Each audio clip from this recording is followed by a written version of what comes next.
Je rappelle l'autre grand enjeu de cette soirée, c'est qu'on est la veille de la conférence de presse d'Emmanuel Macron, tant attendue, qui devrait, en tout cas l'espère l'Élysée, clôturer la crise des Gilets jaunes, ou en tout cas opérer le tournant du quinquennat.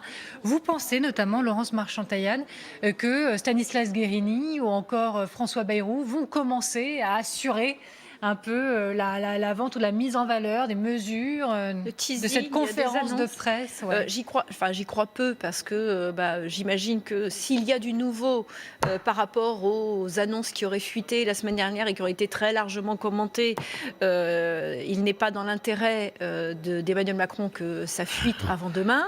Et en même temps, commenter ce qui n'était pas vraiment les propositions ce soir pour eux est compliqué aussi parce que ça a été très largement décrié par l'ensemble des commentateurs politiques. Donc ça va être un exercice compliqué pour eux et je pense que s'ils veulent être efficaces ce soir, il va falloir qu'ils se concentrent sur les élections européennes parce que c'est là qu'est l'enjeu aujourd'hui.